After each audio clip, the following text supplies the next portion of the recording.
Go with it. Okay, there we are. It's working. There. I'm just curious before we start, like, you saw the Facebook post on the TCK page or on the Bristol SU page? On the Bristol TCK page. Okay. Yeah, Bristol Uni TCK page. Okay. I kind of knew I was a TCK for a long time, but never really started reading the literature about it and stuff like that until about, last year, really. Okay. So I did some searching on Facebook, hoping to find a TCK group in Bristol. The only one I found was the Bristol University one, so I decided to join the page anyway, and people seem to let me, and so I sometimes kind of occasionally get involved. Have you been to the event? No, haven't been to any events. Neither have I. I've just been too busy. Yeah. I joined the society at Freshers, but I'm a 1-year master student, so it's like a bit hard to get involved. Yeah. And also, the general idea of transition, like I don't think I'm going to be here that long. Yeah. Most of those people aren't. Why bother connecting with people? Am I going to be moving? Yeah, a little bit of that. Even though I don't want to be like that, but it was just, I was away on like every single time that they had a trip, I was away. Yeah. So I was like, my loss. But it's a nice idea. Even if I don't know anyone personally, it's kind of nice to know that there's a group of TCKs getting together and doing TCK things. Yeah. Yeah, it is nice. Yeah. So did you have questions to ask me, or I do. how do we do this? I do. So basically, how familiar are you with qualitative studies? Not very familiar. Okay, I'm doing this crazy thing. I have no experience with it.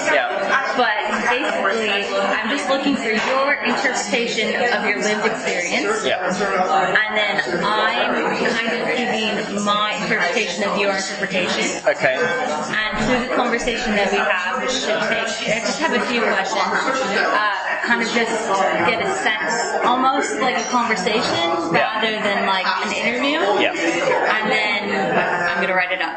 Okay. Hopefully I'll pass. But I'm basically kind of just looking at sense of identity and sense of belonging and how those intersect, especially with someone who is a TCK. So any kind of stories about transition or belonging, or even telling me about how you came to find out that you were a TCK. Any of those kind of stories and feelings and experiences, that's what I'm looking for. Okay. So I have questions that kind of go with it, but I don't have to follow the question. Sure. It's just kind of loose. Yeah. Okay, that's cool. So I just kind of wanted to start with really kind of maybe boring stuff like what's your past, all the stuff we hate to hear. What's your passport country? Where are you from? That kind of thing. And then kind of move from that into more of a conversation. So really, whatever you want to share, I'm looking for, and I might just kind of guide with certain questions as we go. Cool. Does that sound okay?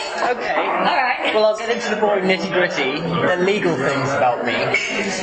My mother is English, and my father's Australian, and I had 2 passports. I was born just outside of London, but my family left the UK when I was about 2 years old, so between 18 months and 2, so I really have no recollection of the UK before we left. Certainly never made it home.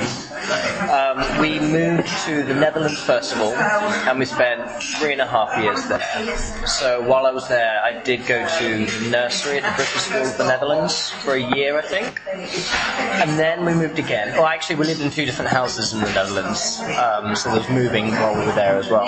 Then we moved to Texas, and I lived in the suburb of Houston for another 3.5 years. So different. Wait, just you wait. So 3.5 years there. We were quite settled there. My parents bought a house rather than having one given by the company my dad worked for. He worked for an oil company. I went to a local elementary school. I developed an American accent. I played softball, and I joined the hula hooping club, and we did halftime shows at basketball games, and I did the 4th of July parades and stuff like that. So I did a pretty full-on American American suburban kid's life. During our last year of living in America, my father got sent to another job, but we couldn't follow him because the political situation was too tense at the time. So he went to Myanmar, now Burma, and then we joined him a year later. So we left Texas and we went to Myanmar. I'm going to call it Myanmar. Yeah. And we lived there for a year. We lived there the year after there was a massive civilian uprising or attempted uprising against the military dictatorship. They ended up massacring a load of people, which is why we weren't able to go there when my father was there. While we were living there was the time when the military had said that they would have democratic elections, and so Aung San Suu Kyi was kind of being raised to be the figurehead of democracy. So it was quite an exciting time, I suppose. I was quite aware that there was a big buzz, even though people couldn't really talk about politics on the street because it was completely not doable. Then, after a year of living in Myanmar, the elections happened.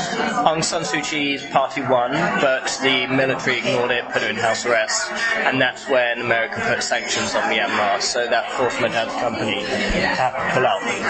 So after that year in Myanmar, then we moved to Islamabad in Pakistan, and we lived there for 2 years. I never really had much to say about Pakistan, even though I loved it, but it's a bit weird. And then we repatriated back to the UK when I was about 11, 12 years old. During that whole time abroad, I don't think we ever once visited the UK.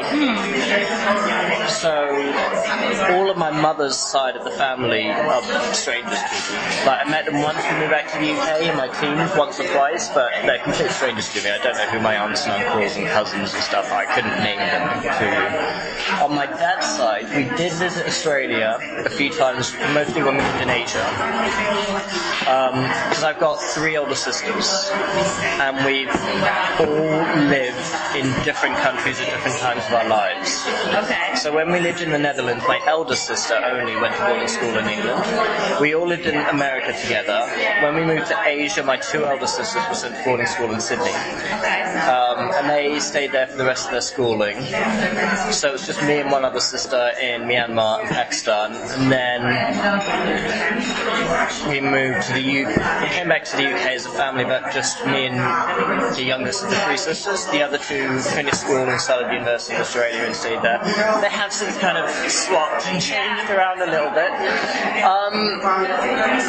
Another complication to my childhood story is that my family is pretty dysfunctional. Okay, what do you mean by that? Hell? Oh, no. Absolutely. I've not been in touch with anyone in my family for years, essentially.